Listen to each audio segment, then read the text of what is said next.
नमस्कार, मैं हूं दीपाली राणा। आप देख रहे हैं योर मनी, हमारा खास शो जो हम लाते हैं आपकी हेल्प करने के लिए, आपके पोर्टफोलियो रिलेटेड क्वेरीज को सॉर्ट करने के लिए। कोई भी सवाल आपके पास हो, आपकी पर्सनल फाइनेंस रिलेटेड, आपकी फाइनेंशियल प्लानिंग रिलेटेड, कब कहाँ कैसे शुरुआत करनी है, पोर्टफोलियो ठीक है या फिर नहीं है, कुछ बदलाव करने हैं, गोल्स पूरे होंगे या नहीं होंगे, हर प्रॉब्लम को सुलझाता है योर मनी। आपको करना है कि आप अपने सवाल हमें व्हाट्सएप, ईमेल या सोशल प्लेटफॉर्म के थ्रू भेज सकते हैं। 7045220000 हमारा व्हाट्सएप नंबर है। ईमेल है yourmoney@nw18.com। फेसबुक और एक्स पर जाएंगे तो शो लाइव भी देख सकते हैं, अपनी क्वेरीज पोस्ट कर सकते हैं #आस्क योर मनी लिखकर। आज आपकी सभी क्वेरीज को आंसर करने के लिए रुपी विद ऋषभ इन्वेस्टमेंट सर्विसेज के फाउंडर ऋषभ देसाई मौजूद हैं। ऋषभ नमस्कार, स्वागत है आपका।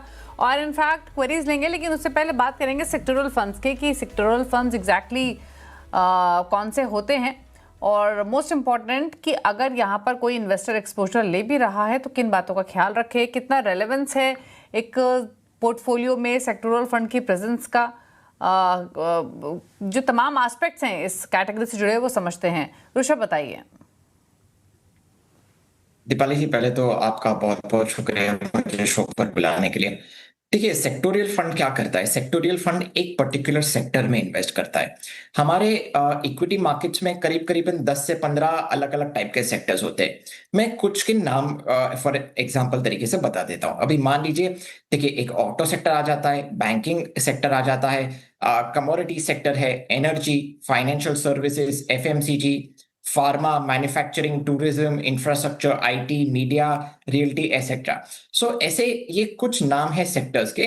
अभी सेक्टोरियल फंड, अभी मान लीजिए कि एक सेक्टोरियल फंड ऑटो सेक्टर का फंड है, तो वो करीबन मिनिमम 80% वो ऑटो सेक्टर के स्टॉक्स में इन्वेस्टमेंट करेगा। सिमिलरली बैंकिंग सेक्टर का कोई फंड है तो बैंकिंग सेक्टर में इन्वेस्ट करेगा, फाइनेंशियल सर्विसेज तो फाइनेंशियल सर्विस, फार्मा तो फार्मा में। सो सेक्टोरियल फंड जो पर्टिकुलर सेक्टर का जो उसको जो डेजिग्नेशन मिला है तो वो ही पर्टिकुलर सेक्टर में इन्वेस्टमेंट करेगा। This is number 1। नंबर 2, देखिए, इन्वेस्टर्स को खास ध्यान में रखना चाहिए कि जब भी सेक्टोरियल फंड्स में आप इन्वेस्टमेंट करते हो तो काफी ध्यान में रखना है कि आपको एंट्री और एग्जिट का खास ध्यान में रखना है, क्योंकि सेक्टोरियल फंड्स, मैंने काफी एक अच्छा सा एनालिसिस किया था, उसमें सेक्टर्स करीबन 4 तरीके से बैठते हैं। कुछ कंसिस्टेंट सेक्टर्स होते हैं, कुछ कंसिस्टेंट प्लस वॉलेटाइल सेक्टर्स होते हैं, कुछ सिक्लिकल सेक्टर्स होते हैं, और कुछ सेक्टर्स सिक्लिकल और वॉलेटाइल टुगेदर होते हैं। अभी मैं उसके कौन से सेक्टर्स किस ब्रैकेट में बैठते हैं वो भी मैं दर्शकों को मैं बता देता हूं। देखिए, basically consistent sectors consist of banking, financial services, FMCG, IT और services. Consistent plus volatile auto sector आता है, और ट्रांसपोर्टेशन एंड लॉजिस्टिक्स सेक्टर आ जाता है उसमें। तीसरा, सिक्लिकल सेक्टर्स में कमोडिटीज आ जाता है, एनर्जी आ जाता है और मैन्युफैक्चरिंग सेक्टर आ जाता है। और चौथा, सिक्लिकल प्लस वॉलेटाइल, ये तो सबसे खतरनाक ब्रैकेट है। फार्मा सेक्टर आता है, इंफ्रास्ट्रक्चर सेक्टर आ जाता है, रियल्टी सेक्टर आता है, मीडिया सेक्टर आ जाता है और टूरिज्म सेक्टर आता है। सो इन्वेस्टर्स को खास ध्यान में रखना चाहिए कि जब भी सेक्टोरियल बेट्स लेते हो तो timing is very important. Entry भी इंपॉर्टेंट हो जाता है और एग्जिट भी इंपॉर्टेंट हो जाता है। यूजुअली मैं मेरे क्लाइंट्स को sector funds, sectoral bets recommend नहीं करता हूं, क्योंकि बहुत ही वॉलेटाइल और सिक्लिकल होता है। मगर जिसको भी इन्वेस्टमेंट करना है सेक्टर फंड्स में, आप खास में रखें कि जब भी सेक्टर में प्राइस करेक्शन हो, टाइम करेक्शन हो और वैल्यूएशन करेक्शन हो, तभी आप वो पर्टिकुलर सेक्टर में निवेश करें तो मेरे हिसाब से बहुत फ्रूटफुल रहेगा। क्योंकि आप हाई वैल्यूएशन पे आप जब भी कोई सेक्टर में इन्वेस्टमेंट करोगे तो it is not going to be fruitful. आपको उस तरीके से रिटर्न्स नहीं नजर आएगा। लंबे समय तक आपको शायद से नेगेटिव रिटर्न्स भी रह सकता है, और लंबे समय तक शायद से सिंगल डिजिट रिटर्न भी झेलना पड़ सकता है। तो खास ध्यान में रखें कि जब भी आप सेक्टर फंड्स में इन्वेस्टमेंट करते हो तो ज्यादा करके कंसिस्टेंट सेक्टर्स को टारगेट करें। ठीक है, नो प्रॉब्लम, अगर वॉलेटाइल होता है तो भी ठीक है। सो consistent plus volatile is good, मगर सिक्लिकल और सिक्लिकल सेक्टर्स और सिक्लिकल प्लस वॉलेटाइल सेक्टर्स को टारगेट ना करें तो काफी बेहतर रहेगा मेरे हिसाब से। ठीक है। अच्छा, एक चीज़ और, आमतौर पे क्योंकि जब हम इतनी सारी कैटेगरीज म्यूचुअल फंड्स के हमारे पास ऑप्शन है इन्वेस्टमेंट के लिए ऋषभ, और हमें सेक्टर रेलेवेंस के हिसाब से एक्सपोजर ऑलरेडी उन कैटेगरीज के थ्रू मिलता है, तो कितना इंपॉर्टेंट है इस कैटेगरी का पोर्टफोलियो में होना? और अगर कोई अप्रोच लेकर चल भी रहा है सेक्टरल फंड्स की तरफ, तो क्या टाइम होराइजन बहुत इंपॉर्टेंट है कि जब जो सेक्टर परफॉर्म कर रहा है तब आप उसको प्ले करने के लिए रख सकते हैं अपने पोर्टफोलियो में, या फिर अगर कोई ले भी रहा है एक्सपोजर तो टोटल पोर्टफोलियो का कितना परसेंटेज थोड़ा बहुत उस थीम के साथ, उस पर्टिकुलर सेक्टर के साथ डिप्लॉय कर सकता है? दीपाली जी, मैं पहले आपका आखिरी प्रश्न ले लेता हूं। देखिए, जब भी कोई सेक्टोरियल फंड्स में इन्वेस्टमेंट करता है तो आपको सैटेलाइट पोर्टफोलियो में डालना चाहिए। आपके कोर पोर्टफोलियो में सेक्टोरियल फंड्स हिस्सा नहीं बन सकते। नंबर 2, कि सैटेलाइट पोर्टफोलियो और कोर पोर्टफोलियो मिला के ओवरऑल पोर्टफोलियो में से मेरे हिसाब से 10 to 15% से ज्यादा सेक्टोरियल फंड्स में इन्वेस्टमेंट नहीं करना चाहिए। सेक्टोरियल फंड्स में अगर आप इन्वेस्टमेंट करते हो तो आपके पास जो surplus money, play around money है, उसमें से आप करिए, मगर खास ध्यान में रखिए कि ये प्ले अराउंड मनी होना चाहिए और ये सैटेलाइट पोर्टफोलियो में होना चाहिए, और ओवरऑल पोर्टफोलियो का 10 to 15% से मेरे हिसाब से ज्यादा नहीं होना चाहिए। अभी देखिए, मेरे हिसाब से आपने जो पहला जो प्रश्न पूछा था कि सेक्टोरियल फंड्स कितने रेलेवेंट है पोर्टफोलियो में, मेरे हिसाब से सेक्टोरियल फंड्स कोई रेलेवेंट नहीं है। अगर आप सेक्टोरियल फंड्स में इन्वेस्टमेंट ना भी करते हो तो भी आपका investment is very well sorted. आप अगर सही प्रोडक्ट में आप अगर इन्वेस्टमेंट करते हो, क्वालिटी प्रोडक्ट में इन्वेस्टमेंट करते हो, तो भी आपको superior double digit risk adjusted returns मिल जाएंगे। देखिए, आपको सेक्टोरियल फंड्स में पहले आपको समझना चाहिए कि आप सेक्टर फंड में क्यों इन्वेस्टमेंट कर रहे हो, राइट? कि आपको ज्यादा रिटर्न चाहिए, करेक्ट? आपको डबल डिजिट सुपीरियर रिटर्न चाहिए, वो तो आपको मिड एंड स्मॉल कैप में भी मिल जाएगा।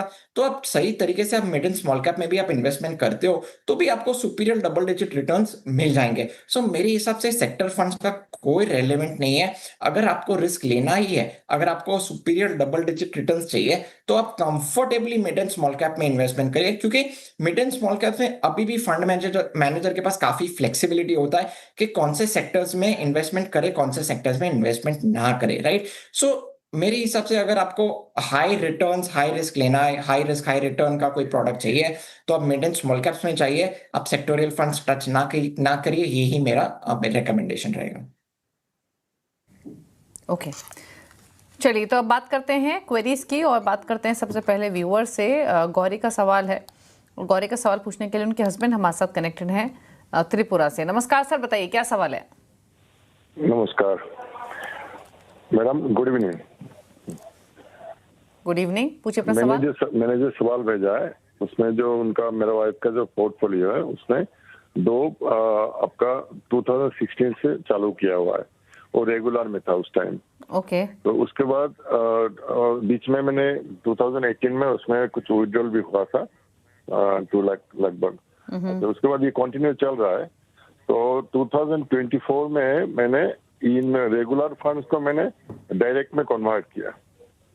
अच्छा, तो इसका एक पॉइंट ये जानना है, ये जो कन्वर्ट जो किया मैंने, उससे क्या मेरा बेनिफिट जो आ रहा है 2016 से इसका कंपाउंडिंग जो चालू था, जो बीच में 2018 में एक बार विड्रॉल किया, वो कंपाउंडिंग का इसमें कुछ प्रॉब्लम होगा क्या, ये एक पॉइंट।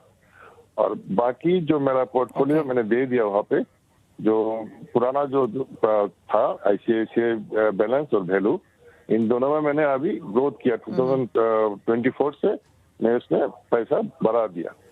4,000 रुपया करता था पहले, अभी 8,000 कर दिया, 6+2। तो आगे में इसको और कंटिन्यू ये 10% ग्रोथ होगा एक साल होने के बाद। अगले इस नवंबर से शायद एक साल हो जाएगा, तो 10% में स्टेप अप करूंगा इन दो फंड में।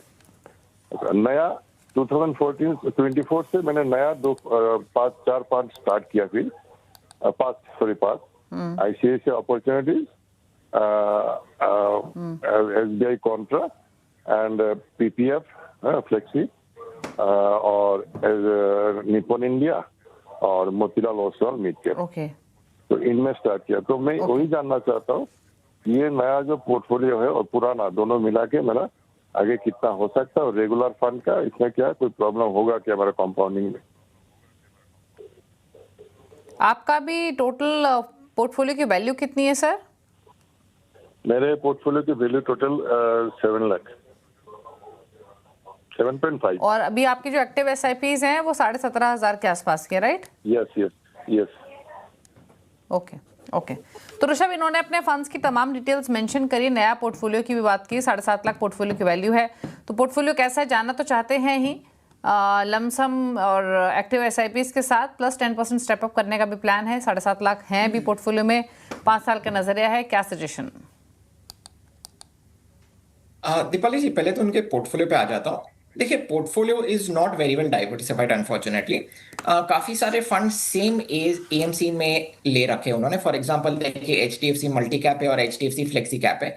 मैं ऐसा रिकमेंड करता हूं कि आप हर एक एएमसी से एक ही फंड रखें, क्योंकि जब भी आप 2-3 फंड एक एएमसी से उठाते हो और इन्वेस्टमेंट करते हो, और जब वो पर्टिकुलर स्टाइल और पर्टिकुलर एएमसी अंडर परफॉर्म करता है, तो हमने हिस्टोरिकली देखा है कि काफी सारे सेम एएमसी के फंड साथ में अंडर परफॉर्मेंस में चले जाते हैं। तो मैं चाहूंगा कि पहले तो आप एएमसी लेवल पे डाइवर्सिफाई करें, और आपके ओवरऑल पोर्टफोलियो में 4 या 5 म्यूचुअल फंड की ही जरूरत है।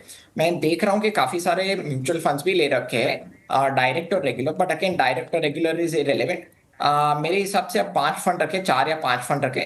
रिकमेंडेड पोर्टफोलियो इस तरीके से बनते हुए नजर आ रहा है। नंबर 1, पराग पर एक फ्लेक्सी कैप फंड जैसा है वैसा ही रखें। HDFC flexi cap fund, SBI contra fund, Motilal Oswal mid cap fund और Nippon India small cap fund. मैंने उनके एग्जिस्टिंग पोर्टफोलियो में से ही उठाए हैं ये 5 म्यूचुअल फंड।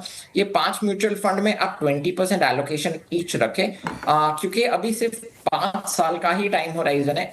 सो ज्यादा छेड़खानी ना करें, जस्ट कंटिन्यू, जस्ट थोड़ा सा रीबैलेंस करके आप ये 5 म्यूचुअल फंड में 20% ईच आप एलोकेट कीजिए। मेरे हिसाब से he will be very well sorted. अभी देखिए, मेरे पास उनका जो पोर्टफोलियो का वैल्यू था अनफॉर्चुनेटली प्री हैंड नहीं था, बट ऑन एन एवरेज मेरे हिसाब से मैं जो समझ रहा हूँ उनकी बातों से, प्लस उनके प्रश्न में भी लिखा है कि 5 साल के बाद कितना रिटर्न मिलेगा और किस तरीके से मेरा पोर्टफोलियो दिखेगा। तो मैं ये बताना चाह रहा हूँ कि ओवरऑल करंटली एक मार्केट टाइम करेक्शन में है। नेक्स्ट प्रोबेबली 3 to 6 months शायद से और फ्लैटिश रह सकता है market, but I feel that in the next 4-5 years 10 to 12% compounding returns काफी अच्छी तरह से जनरेट हो पाएंगे। अगर मार्केट बहुत अच्छा हुआ तो आप 15% भी देख सकते हो, but overall on an average आप 5 साल में आपका पोर्टफोलियो आपका पैसा डबल होते हुए नजर आप देख सकते हो मेरे हिसाब से। ओके, चलिए, तो ये राय आपके पोर्टफोलियो को लेकर मिली है। ज्यादा फंड्स रखने की जरूरत नहीं है, छोटा कीजिए पोर्टफोलियो। एग्जिस्टिंग फंड्स में ही थोड़ा कंसोलिडेशन आपको करना है। पारंपरिक flexi cap, HDFC flexi cap, Motilal Oswal mid cap, Nippon small cap, SBI Contra, ये फंड्स रखिए। बाकी फंड्स में आप निकल जाइए या फिर होल्ड कीजिए।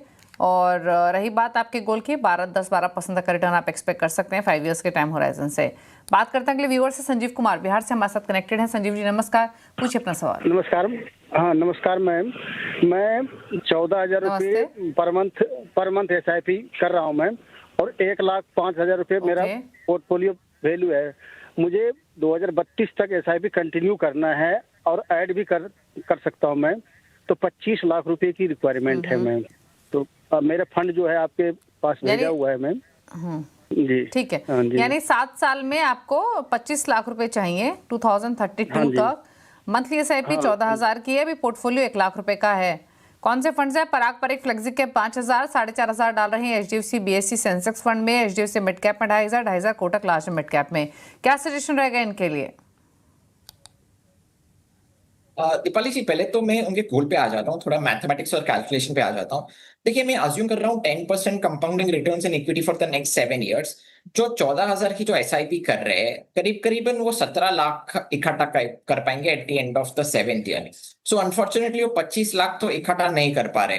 अगर 25 लाख इकट्ठा करना है तो मैं चाहूंगा कि वो 21,000 की एसआईपी करे, तो कंफर्टेबली 25 लाख इकट्ठा कर पाएंगे। देखिए, एक और चीज मैं उन्हें रेकमेंड करना चाह रहा हूँ। देखिए, 7 साल का समय है, बट 1-2 साल का बफर पीरियड भी रखे, क्योंकि अगर मान लीजिए कि 7वें साल में मार्केट एक प्राइस करेक्शन या फिर टाइम करेक्शन में आ गया, तो फिर थोड़ा बहुत रिटर्न्स हिट हो सकता है। तो मैं चाहूंगा कि 7 years के एडिशन में 1 या 2 साल, सो 8 to 9 years का आप टाइम होराइजन रखें और 21,000 की एसआईपी करें, तो मेरे हिसाब से आप कंफर्टेबली 25 लाख इकट्ठा कर पाएंगे। This is number 1। नंबर 2, उनके पोर्टफोलियो में फंड्स तो बहुत अच्छे हैं, फंड्स में कोई शिकायत नहीं है, मगर मैं एक ही छोटा मैं सुझाव रिकमेंडेशन करने जा रहा हूं मैं। देखिए, एचडीएफसी मिड कैप फंड को आप स्विच करके मैं चाहूंगा कि वो Nippon India multi cap fund में आप जाए, just from a diversification point of view. क्योंकि देखिए एचडीएफसी मिड कैप फंड बहुत अच्छा फंड है, बहुत अच्छी तरह से कर रहा है, मगर वो highly concentrated towards mid caps. मैं चाहूंगा कि थोड़ा बहुत आप large, mid and small cap में, तीनों में आप एक्सपोजर रखें। तो जो मल्टी कैप फंड है वो 25% लार्ज कैप, 25% मिड कैप और 25% स्मॉल कैप में एक्सपोजर लेगा। So just from a diversification point of view HDFC mid cap fund को आप स्टॉप कीजिए। एसआईपी आपको रिडीम करने की कोई जरूरत नहीं है, जस्ट एसआईपी स्टॉप करिए और Nippon India multi cap fund में आप एसआईपी शुरू कीजिए। मेरे हिसाब से पोर्टफोलियो बहुत अच्छा है। ओके, तो चलिए सलाह आपके पोर्टफोलियो को लेकर दी गई है। 25 लाख का गोल हासिल करना है, थोड़ी सी एसआईपी बढ़ा लीजिए। ऑलरेडी आप कर रहे हैं जो एसआईपी, उसे बढ़ाकर 21,000 तक आपको जाना पड़ेगा, या फिर हर साल थोड़ा थोड़ा बढ़ाइए अपना गोल हासिल करने के लिए। छोटा सा बदलाव आपको रेकमेंड किया गया है, बाकी आपका पोर्टफोलियो सही है। इन्वेस्टेड रहिए, टाइम टू टाइम रिव्यू करते रहिए। रुक रहे हैं इसी के साथ एक ब्रेक। सुमन नमस्कार, बताइए क्या सवाल है आपका? मैडम, मेरा जो पोर्टफोलियो आपने भेजा था उसका थोड़ा रिव्यू कर देते हैं। बताइए। आपका पोर्टफोलियो जो है हमारे पास, मैं मेंशन कर देती हूँ। SBI Nifty 250 small cap index fund 2000, Muthoot of mid cap 2000 है। पराग पारी flexi cap bank of India small cap में 2000, बंधन स्मॉल कैप में 2000 है। 2000 डिप्लॉय कर रहे हैं एसबीआई कॉन्ट्रा में, 1000 ईच है एसबीआई लार्ज मिड कैप और एचडीएफसी मिड कैप में। आप मुझे एक चीज़ बताइए सुमन जी, आपकी ये 14,000 पर मंथ की एसआईपी, अभी आपके पोर्टफोलियो की वैल्यू कितनी है, गोल क्या है आपका? 1 करोड़ का है मैडम, और ये अभी 12 लाख के आसपास का, 12.5 लाख के आसपास का पोर्टफोलियो वैल्यू है। ओके, तो 12.5 लाख के पोर्टफोलियो की वैल्यू है इनकी, और इनका 1.5 करोड़ का टारगेट है 15 ईयर्स में। ऋषभ, क्या सजेशन? दीपाली जी, पहले तो उनके पोर्टफोलियो पे आ जाता हूँ। देखिए, portfolio consist of multiple funds of the same AMC. मैं देख रहा हूँ कि एसबीआई में ही काफी सारे मल्टीपल फंड्स है। ठीक है, एक इंडेक्स फंड है। इंडेक्स फंड को अगर मैं इग्नोर भी कर देता हूं मैं, तो भी एसबीआई लार्जर मिड कैप और एसबीआई कॉन्ट्रा फंड एक ही एएमसी से मुझे नजर आते हुए दिख रहा है। सो मैं चाहूंगा कि एएमसी लेवल डाइवर्सिफिकेशन करें। एक एएमसी में सिर्फ एक ही इक्विटी फंड आप उठाए, 2 इक्विटी फंड ना उठाए। This is number 1। नंबर 2, देखिए ऑल्सो काफी सारे स्मॉल कैप फंड्स है। इंडेक्स फंड के अलावा भी बंधन का स्मॉल कैप फंड मुझे दिख रहा है। सो मैं चाहूंगा कि सिर्फ एक ही स्मॉल कैप फंड रखें, मल्टीपल स्मॉल कैप फंड्स की जरूरत नहीं है। Number 3, HDFC mid cap fund बहुत अच्छा fund, there is no doubt in it, but काफी जायंट फंड हो चुका है, काफी लार्ज फंड हो चुका है इन टर्म्स ऑफ एयूएम। मैं चाहूंगा कि थोड़ा सा लो टू मॉडरेट एयूएम वाला मिड कैप फंड में जाए, तो उसमें क्या होता है ना कि लिक्विडिटी की भी इशू नहीं होती है, और प्लस फंड मैनेजर को पोर्टफोलियो चर्न करने में भी आसानी हो जाती है। So by doing this, by going in a low to moderate mid cap fund will give you more higher chances of generating alpha generation के काफी अच्छे चांसेस है। But again HDFC mid cap fund बुरा fund नहीं है, but मैं just मेरा एक पर्सनल ओपिनियन है कि आप लो टू मॉडरेट एयूएम वाले आप फंड में जाए, specially in the mid and small cap space. Recommended portfolio इस तरीके से दिख रहा है। पराग पर एक फ्लेक्सी कैप फंड जो कि उनका एग्जिस्टिंग फंड है वैसा का वैसा ही रखे। SBI contra fund again existing fund जैसा है वैसा ही रखे। Motilal Oswal large and mid cap fund एक नया फंड में इंट्रोड्यूस करने जा रहा हूं मैं। ईडलवाइस का मिड कैप फंड ये भी एक नया फंड में इंट्रोड्यूस करने जा रहा हूं। सो एचडीएफसी मिड कैप फंड को स्विच करके आप ईडलवाइस का मिड कैप फंड में आप निवेश कर सकते हैं। और last but not the least, बंधन का स्मॉल कैप फंड जो कि आपका एग्जिस्टिंग ही फंड है जैसा है वैसा ही रखें। ये 5 फंड में आप 20% एलोकेशन ईच रखें। मेरे हिसाब से large cap, mid cap, small cap का भी अच्छे से डाइवर्सिफिकेशन हो रहा है। एएमसी लेवल भी अच्छा डाइवर्सिफिकेशन हो रहा है, और स्टाइल लेवल पे भी, सॉरी, मार्केट कैपिटलाइजेशन और स्टाइल लेवल पे भी अच्छा खासा डाइवर्सिफिकेशन हो रहा है। अभी मैं उनके लक्ष्य पे आ जाता हूँ। मैं अज्यूम कर रहा हूँ 12% compounding returns in equity for the next 15 years. देखिए, अगर आपको 1.5 करोड़ इकट्ठा करना है, 1 करोड़ 50 लाख अगर इकट्ठा करना है, तो आपको एसआईपी बढ़ानी पड़ेगी टू 30,000 रुपीज पर मंथ। अगर आप वन शॉट में आप 30,000 रुपीज पर मंथ आप एसआईपी नहीं बढ़ा सकते हो, तो आप 20% का आप एनुअल एसआईपी टॉपअप भी करेंगे, तो भी आप अपने लक्ष्य को अचीव कर पाएंगे। ओके, तो 1.5 करोड़ के लक्ष्य को हासिल करने के लिए 14,000 की जगह 30,000 की स्टेप आपको करनी पड़ेगी। 30,000 की इमीडिएट नहीं कर सकते, तो हर साल 20% बढ़ाना पड़ेगा, तब आप अपने गोल को हासिल कर सकेंगे। फंड पर सलाह आपको दी गई है। पराग पारी flexi cap, SBI Contra, Muthoot large mid cap, Edelweiss mid cap, बंधन स्मॉल कैप, सिर्फ यही फंड्स रखिए। बड़े पोर्टफोलियो रखने की जरूरत नहीं है, 5 से 6 फंड्स ही काफी होते हैं। हमेशा हमारे एक्सपर्ट्स इस शो के जरिए हमारे व्यूअर्स को बताते हैं। इसलिए इन्हीं 5 फंड्स को रखिए। कितना राशि किस फंड में डालना है, कितना परसेंटेज राशि, वो आपकी स्क्रीन पर है।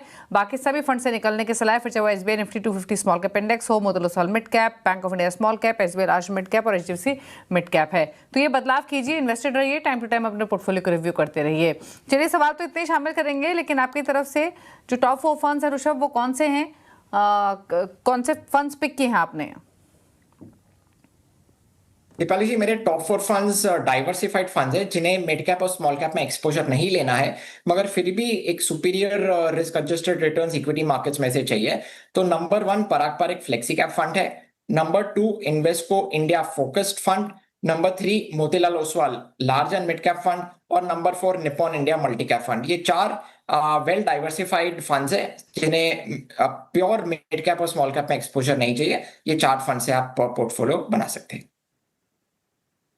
ओके, चलिए, शुक्रिया आपका ऋषभ आने के लिए शो में और सभी क्वेरीज को आंसर करने के साथ अपने टॉप 4 फंड से बताने के लिए।